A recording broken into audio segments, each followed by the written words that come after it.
Okay, so this is the verse that we have for today's discussion.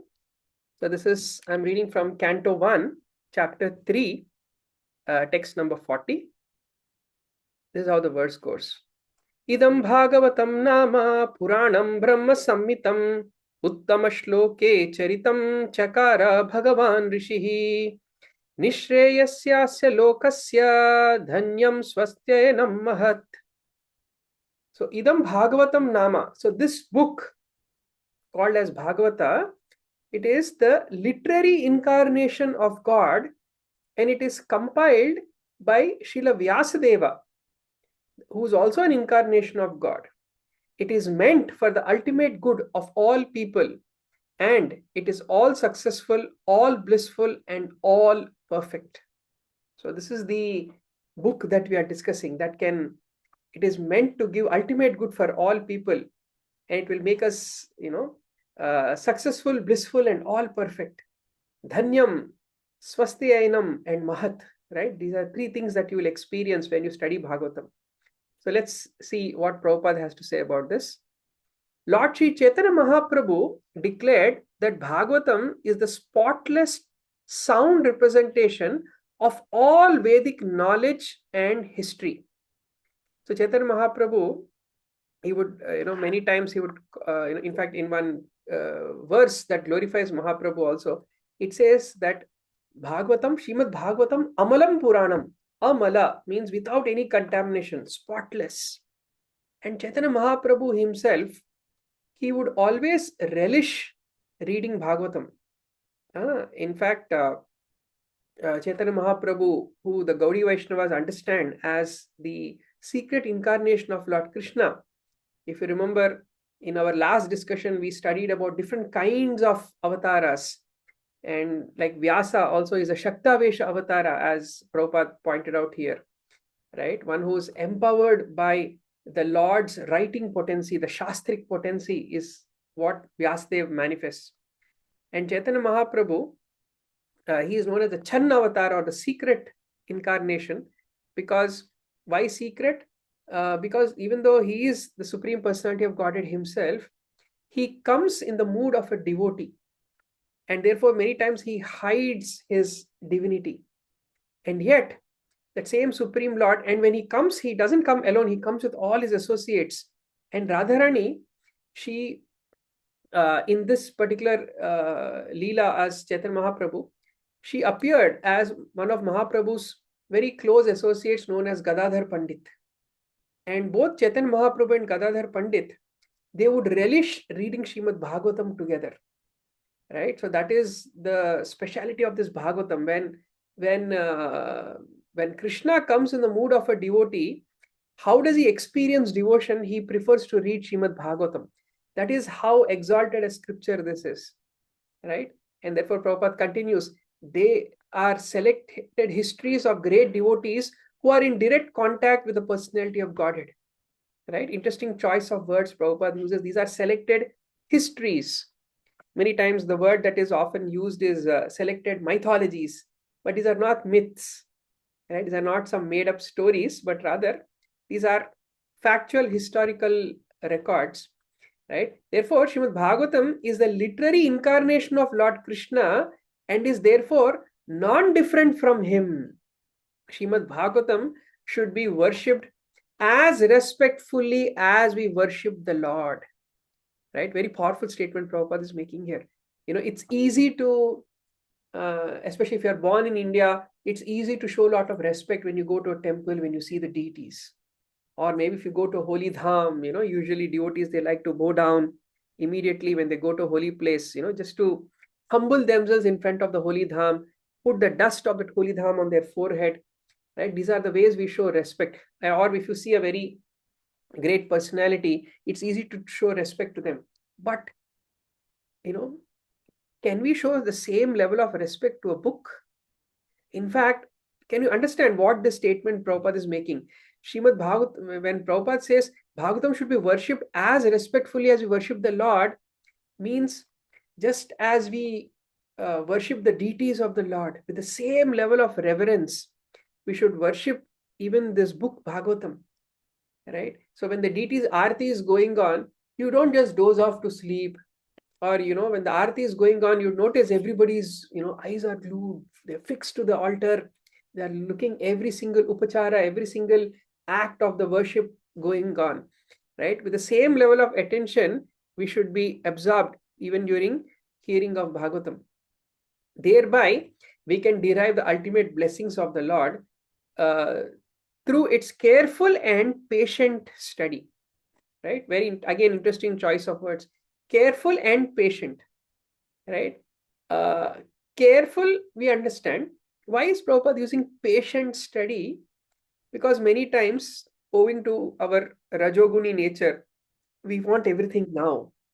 We want to understand everything now, right? But uh, you cannot conquer Bhagavatam. You can only serve Bhagavatam. And this is also a very important point, especially if some of you are coming from this academic background. We have this conditioning where we want to conquer a book by mastering every single detail in that book. But this approach may work in the academic world. This may even work with some other books of this world. But while reading even certain spiritual books also, it may work. But with Bhagavatam, you cannot master, you cannot control Bhagavatam, because Bhagavatam is Krishna himself. And another name of Krishna is Ajita, the unconquerable.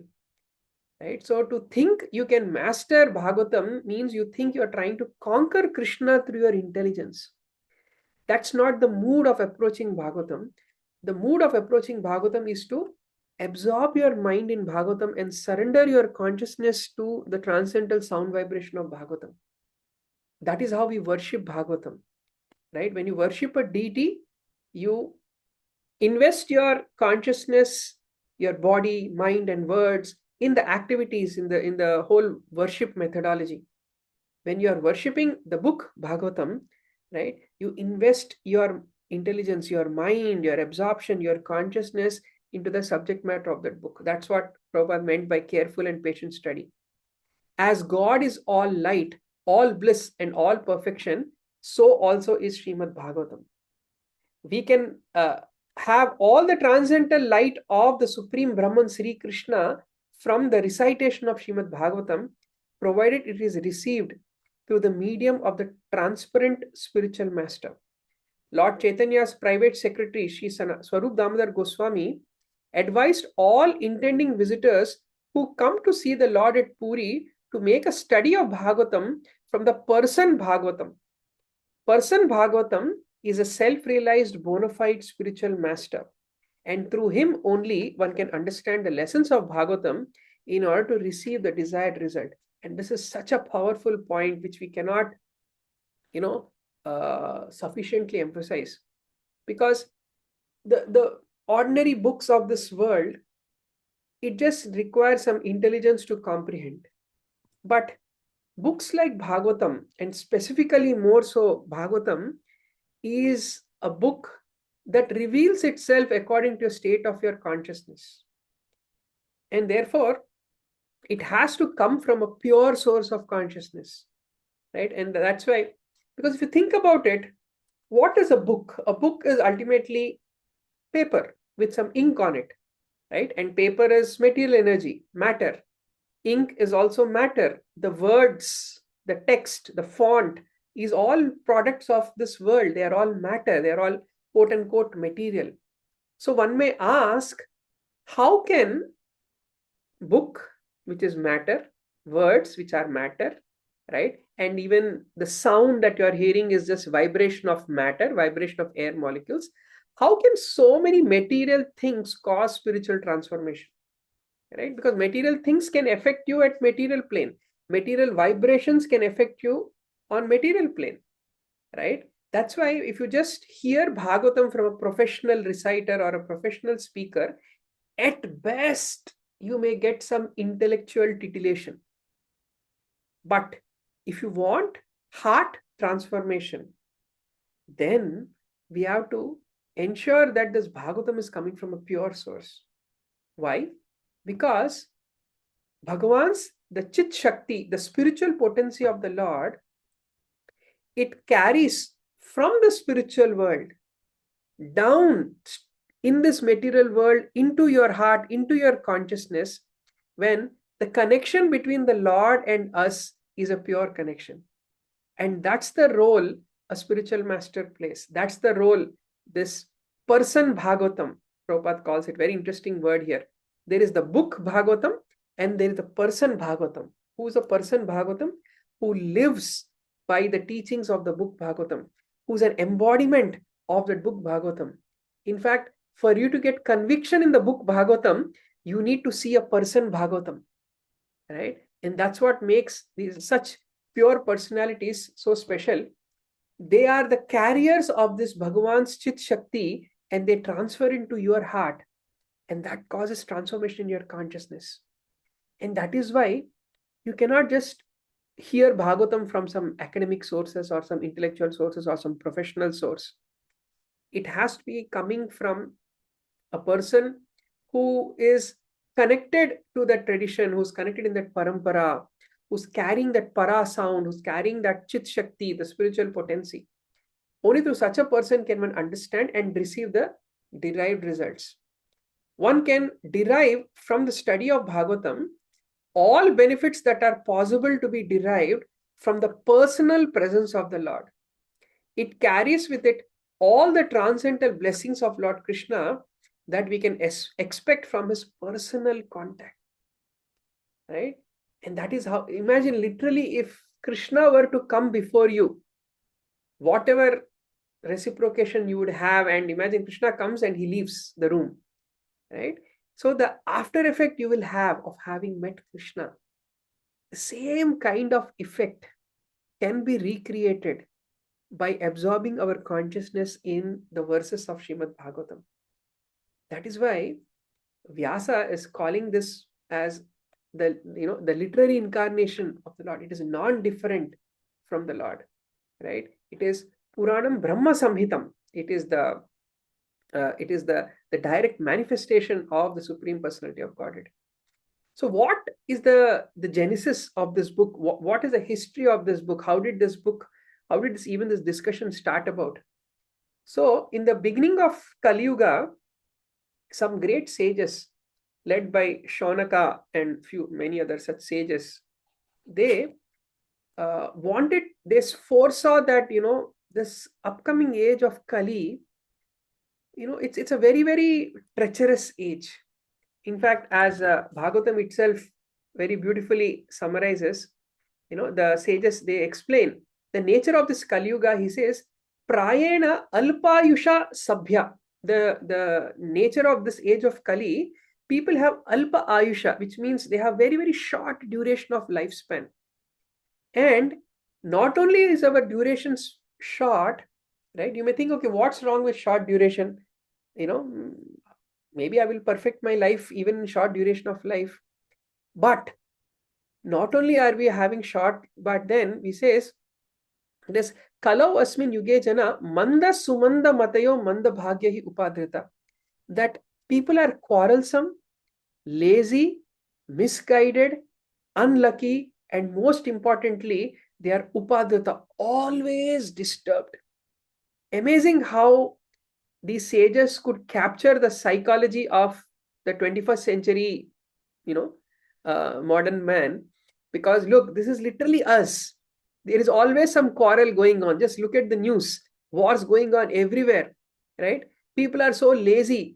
And even if they are not lazy, somehow they want to practice some spirituality. They ended up getting misguided, right? And it is so difficult to find something pure. And that's why they are so unlucky. And even if they manage to find something, their minds are constantly disturbed, right? So this is such a pathetic combination of qualities, which is describing the nature of people in Kali Yuga, right? So to such people, look what the sages, they ask. Their whole concern is, how can we benefit such people? So they started doing this yajna, but then they realized, this yajna is not going to help.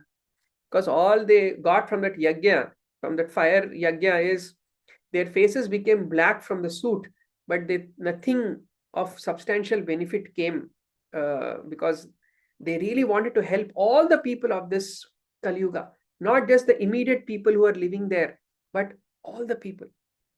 So then they decided, okay, in this, they actually congregated in this holy place called Naimisharanya, which is today in this modern, close to, in Uttar Pradesh, in modern day India, this beautiful city of Naimisharanya is still there, right? Which, according to the Vedic cosmology, it is somewhere right in the middle of the whole universe.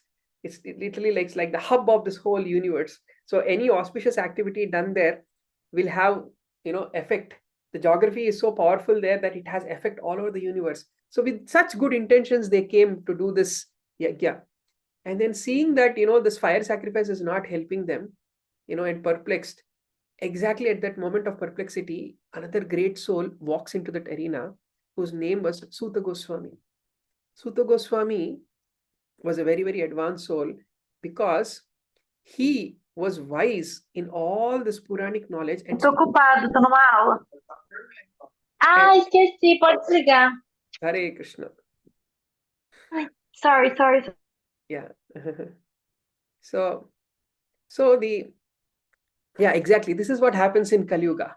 There is always some form of disturbance. So therefore, realizing this, the sages of Naimisharanya, they asked Suta Goswami, this wise sage who walked into that assembly, asked, can you please tell us, there are many variety of scriptures, and in all of them, there are many prescribed duties, which can be learned only after many, many years of study in their various divisions.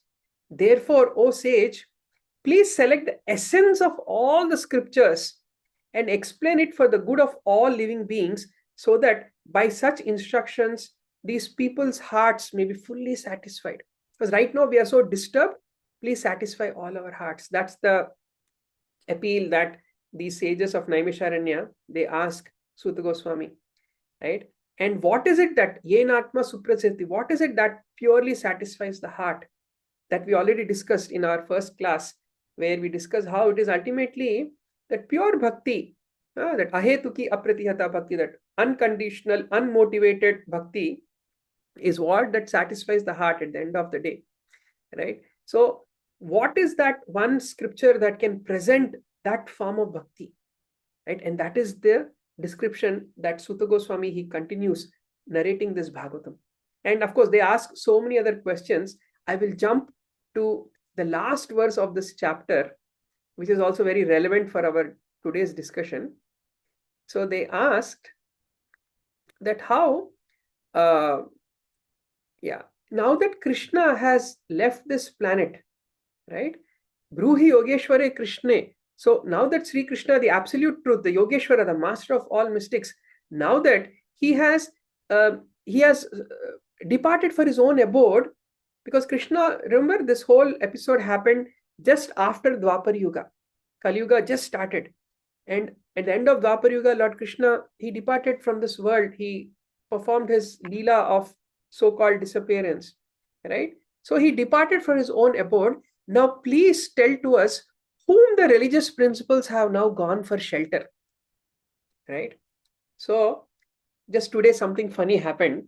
I happened to walk into one of the offices in GV, and my good friend, he was sitting outside. So usually he sits inside his little closed cubicle, like a cabin, and he was sitting outside and sitting with the rest of his team and working. So I went and asked him, hey, why are you sitting outside today? Why are you not inside your cabin? He said, oh, Prabhu, this month ending coming up, there's so much of work pending. I'm sitting outside so that everybody can work, So he saw that, when he's with his team, everybody's on their toes and they start working together. When he goes inside, So I was thinking, wow, does Krishna also face this kind of a dilemma? Because when Krishna is there performing his Bhauma Leelas, performing his Leelas on earth, people relatively have, fairly controlled level of consciousness, spiritual consciousness. So when Krishna leaves, how does he control the consciousness of people, right? So there are two levels at which Krishna controls, right? One is controlling the order of this universe, right? So the word dharma that has been used here, if you notice the last line, it says dharma kam sharanam gataha. Dharma, the order, right? Come, unto whom sharanam gataha, has gone to take shelter. Who's supporting this dharma? Who's ensuring that this dharma prevails, right? So there, at one level, the order of this universe, ensuring that the whole material nature is functioning properly, that part we discussed last time. Different Purusha avatars, Aguna avatars. Remember Karnodaksha Vishnu, Garbhodaksha Vishnu, Kshirodaksha Vishnu, the three Purusha avatars. Then you also have the three Guna avatars: Lord Shiva, who's the controller of destruction, Lord Vishnu, who's a controller of maintenance, and Lord Brahma, who's a controller of creation. They are doing this job. So in terms of the external dharma, the Lord's plenary expansions and portions of plenary expansions, they are doing this work, right? That is not a problem. What about the internal dharma, the dharma which is supposed to be within the hearts of all the people? Because when the Lord is there by his very powerful presence, Krishna also explains in Bhagavad Gita that whenever dharma samsthapanarthaya, whenever there is a dip in the level of dharma, Krishna says, I will personally come and ensure, I will restore the status of dharma in the society. So if Krishna leaves, then just like how my friend is facing this dilemma, right? Does Krishna also is he anxious that, oh no, now I'm not here? Who will ensure that internal dharma is restored?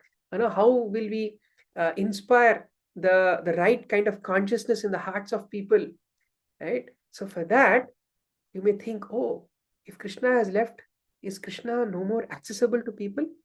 Were the people of Dwapar Yuga so lucky? Now people of Kali Yuga, we are so unlucky, we don't get to witness Krishna's presence.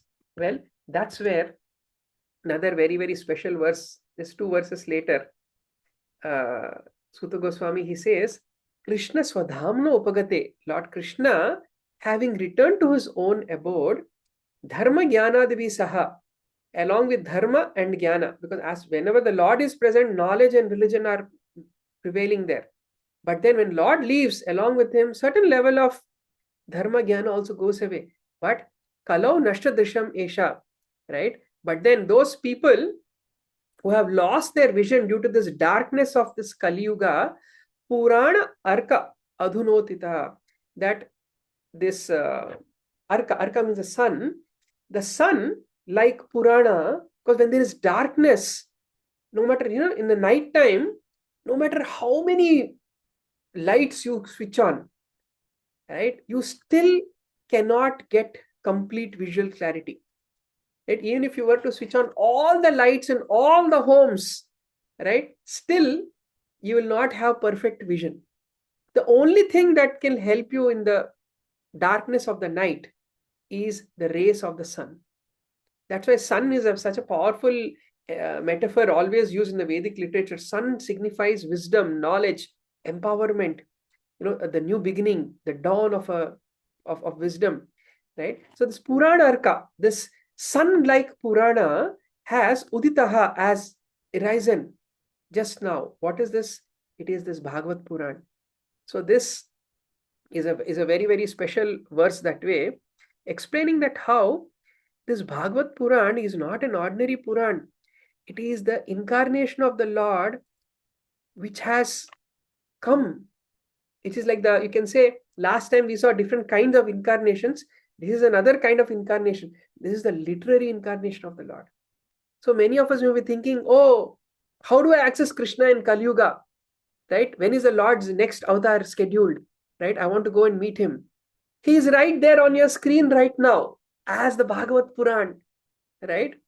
And just by coming in contact with this Bhagavat Puran, the darkness of ignorance, which is clouding, the avidya, which is clouding the consciousness of every single jiva, every single living entity, can be removed.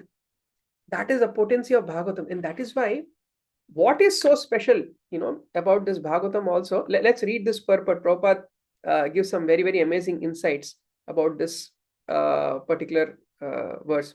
Lord Krishna has eternal dhama or abode where he eternally enjoys himself with his eternal associates and paraphernalia. And his eternal abode is a manifestation of his internal energy, whereas a material world is a manifestation of his external energy.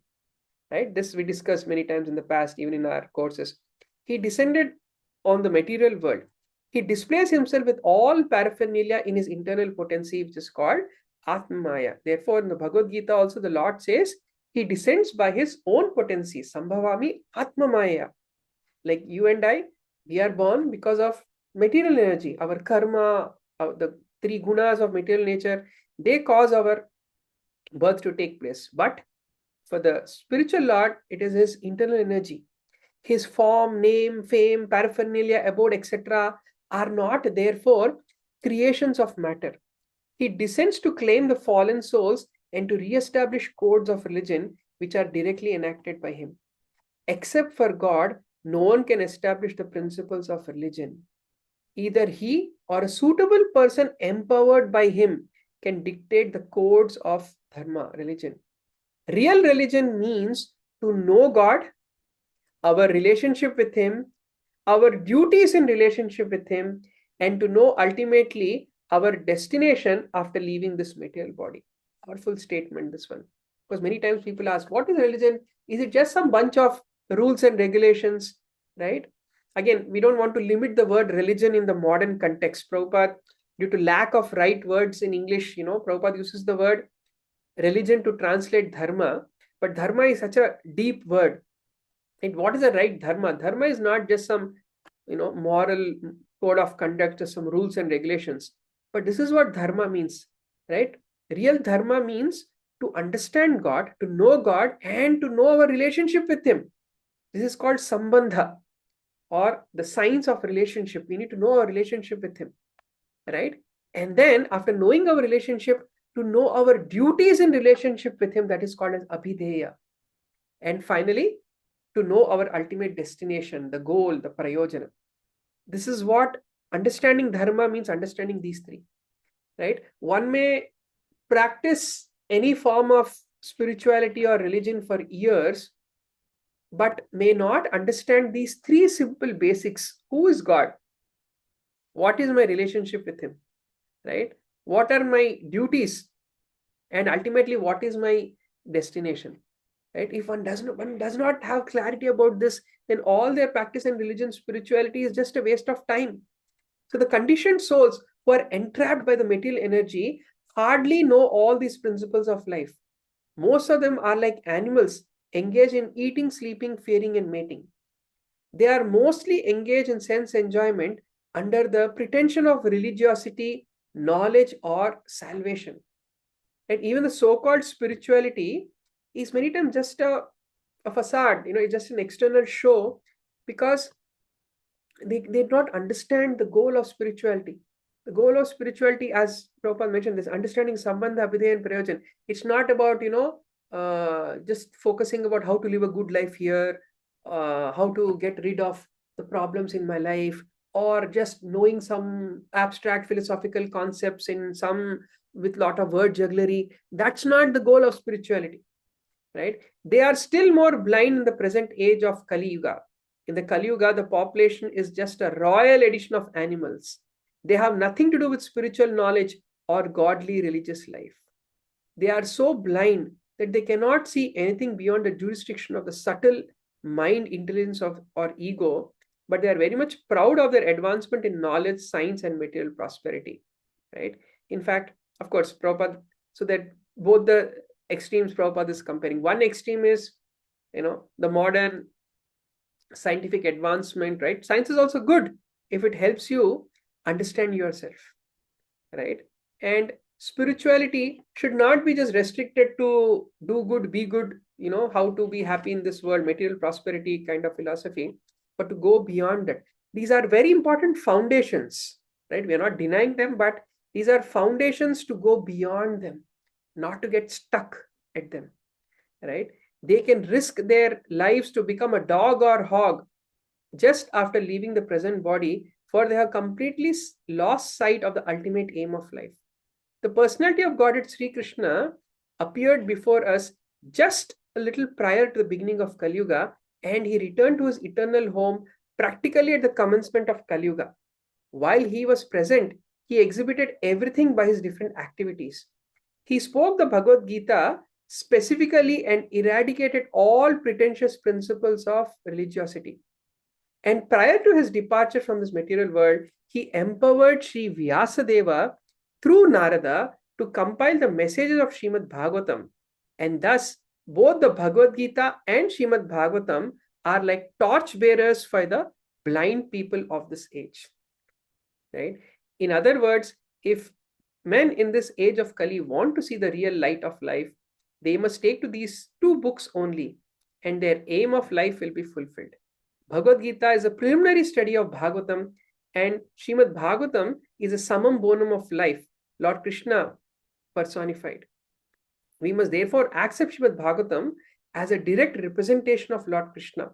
One who can see Srimad Bhagavatam can also see Krishna in person. They are identical.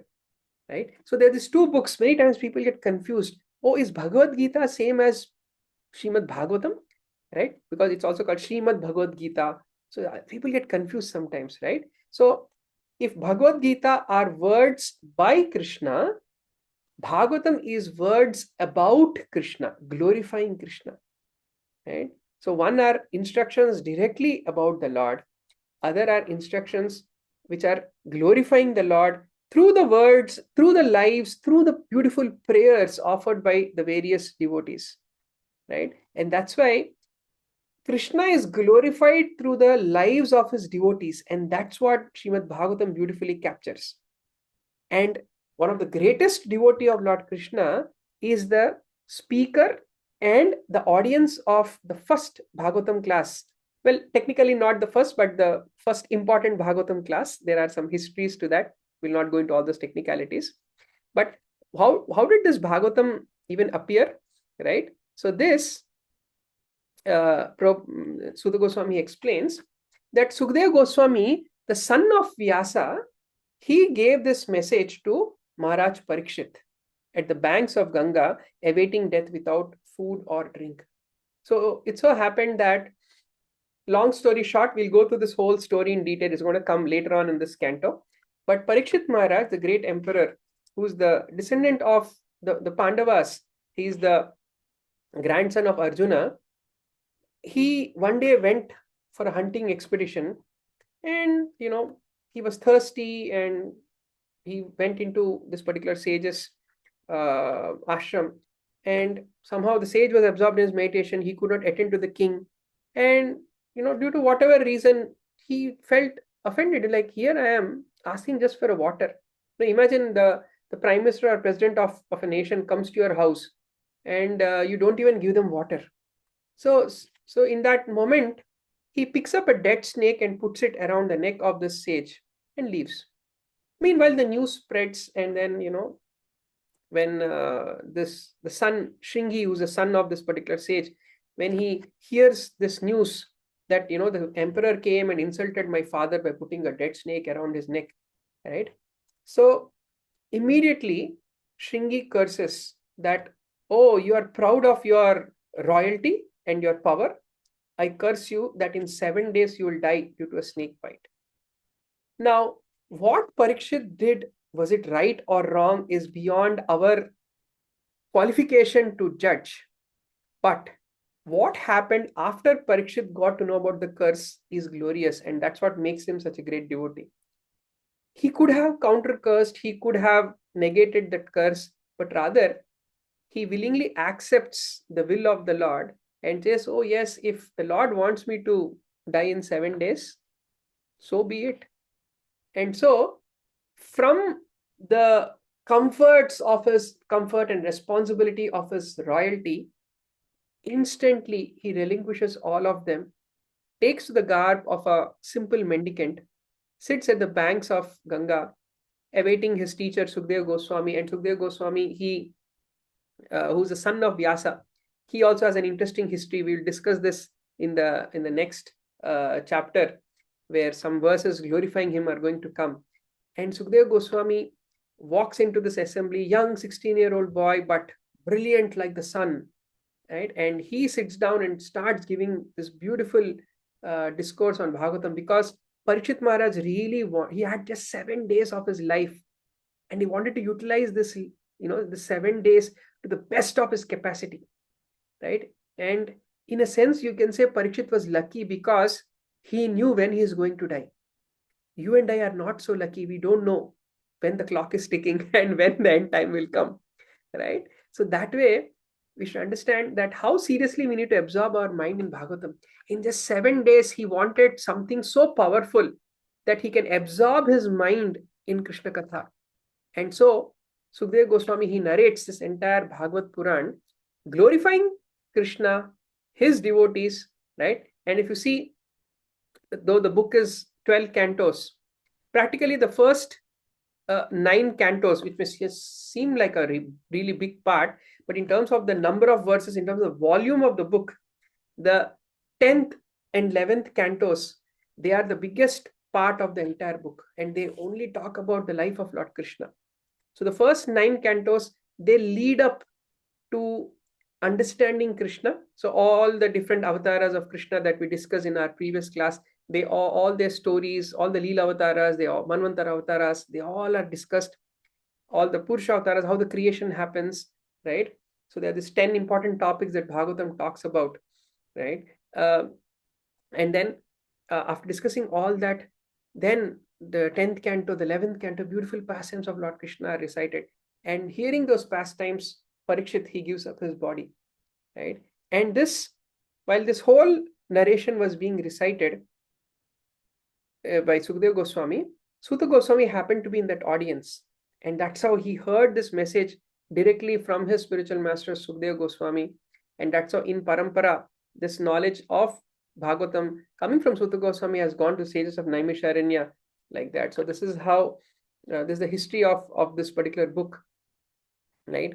And another interesting episode, and this also is very important, that this verse, how Vyasadeva, he delivered it to his son, who is the most respected among the self-realized, after extracting the cream of all Vedic literatures and histories of the universe. So even Vyasa gave this knowledge to his son, because Vyasa, we know, he is also the avatar of the Lord, the scriptural avatar of the Lord.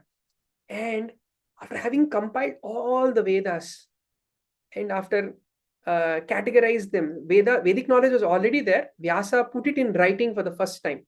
Literally, the word Vyasa means a scribe, one who writes. It's a title awarded. His actual name is Krishna Dvaipayana. But Vyasa, as his title by which he goes by, after having put in writing all the 4 Vedas and nicely categorizing them and all the different Puranas and Upapurana and so on, he felt he needed to summarize what exactly is the final message of the Vedas. And that he wrote as the Vedanta Sutras. Like how we have the Yoga Sutras by Patanjali, we have the Sankhya Sutras by Kapila Muni, we have the Karma Mimamsa Sutras. All the 6 schools have their own respective sutra books. The Vedanta school of thought, Vyasa, presents its essence as the Vedanta Sutras. And having written that Vedanta Sutra, he wanted to also write a further commentary, an explanation of the Vedanta Sutras. And this book, Bhagavatam, is the essence, is that commentary on the Vedanta Sutras, which means, try to understand, the entire Vedas have been summarized into those one tiny book called the Vedanta Sutras. And that one Vedanta Sutras has been explained as Srimad Bhagavatam, which means if you study the entire Srimad Bhagavatam thoroughly, you are getting the entire study of the Vedas. The most important essence of the Vedas, all these different philosophical points, amazingly Vyasadeva, he put them through the lives of the different devotees, through those prayers, through these different philosophical concepts that they discuss. So that way, in a very, very beautiful way, Vyasa, he compiled the Srimad Bhagavatam. And again, how Vyasa was inspired to compile, these are also topics we will discuss in our future discussions. There's a beautiful history of this Bhagavatam also coming up in the subsequent chapters, right? So with this mood, with this intention of presenting this one scripture, which is the essence, because in Kali Yuga, people don't have the time, they don't have the bandwidth, they don't have the intellectual understanding to read all the Vedas. If there is one book that they need to pick by which they can understand everything, that would be this one book, Srimad Bhagavatam. Right? And of course, as a precursor to that, to dive into Bhagavatam, to get some basics right, that's where the Bhagavad Gita is. So these two books, therefore, Prabhupada said in one of the previous purports that how Bhagavad Gita and Bhagavatam, that is our Vedic kit. If you have these two books, if you have understanding of these two books, if you, let me put it in a more better way, not understanding may sound it like, you have to be very intellectual and very academic. If you can just worship these two books through your consciousness, right, then there is nothing else that is needed for our spiritual growth. That is how powerful the potency of these two books are, right? And therefore, that is why another great Acharya, Sanatana Goswami, in our Gaudiya Vaishnava tradition, he gives this beautiful glorification of Bhagavatam, some beautiful heartfelt prayers glorifying this book Bhagavatam, because this book, it's not just an ordinary book. You have to treat this like another person, just like how respectful you are when you're dealing with a person, the same respect and reverence we approach the book.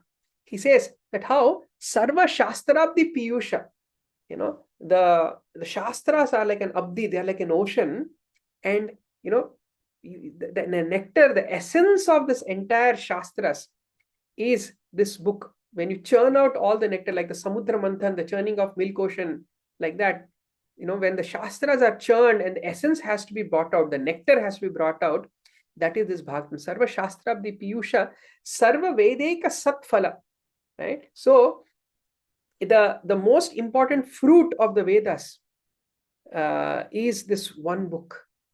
And then Sarva Siddhanta Ratnadhya. So, it's like the crest jewel of all philosophical conclusions are present in the Bhagavatam.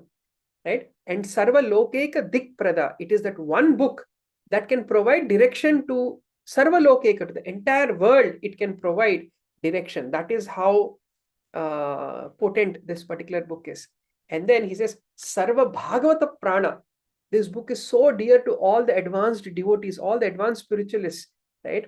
As we discussed, Chaitanya Mahaprabhu, this is one example, but it's not just restricted to just the Gaudiya tradition, right? So many great Bhakti Acharyas have written commentaries on the Bhagavatam. Vallabhacharya from the Pushti Marga, in entire Braj, there are so many great Acharyas who have studied Bhagavatam and have presented Bhagavatam, and not just in, for example, in the devotional circles, even from modern, of course, Srila Prabhupada, one of the greatest modern Bhakti exponents, he had so much faith in Bhagavatam that when he went to America, trying to fulfill the order of his spiritual master to spread the message of spirituality all over the world, the only book that he carried with him was Bhagavatam.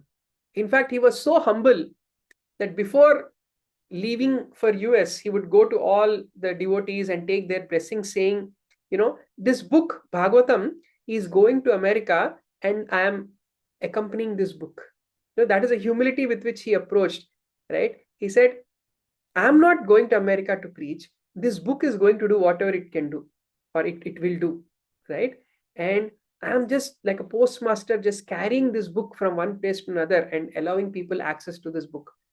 That is the kind of humility that he expressed, and he made translation of this Bhagavatam as his life mission. Even in the final moments, and this has been documented on film as well, even in his final moments, he was busy translating and giving commentaries on the 10th canto of Srimad Bhagavatam.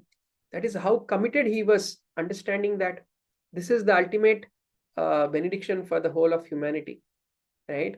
So like that. And so many great Vaishnavacharyas, as I mentioned, they have commented on the Srimad Bhagavatam. Even I recently got to know that not just in the devotional circle, even the yogic circles, Swami Vishnu Devananda, who the founder of the Shivananda schools, in his last few years, final years, that one book he would regularly read is the 10th canto of Srimad Bhagavatam, all of Krishna's Lilas.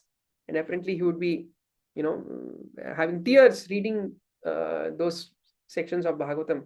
So ultimately that, because that ahetuki apritiyata bhakti ye atma suprasiti, ultimately that satisfaction of the heart comes to this bhakti, and this book will take you into not just the sentimental misunderstanding, if I may say, that people sometimes have, but the proper siddhantic and rasic understanding of bhakti is what this this book presents. So there is a tattva and there is rasa. Tattva means the philosophy, and rasa means the devotional mellows.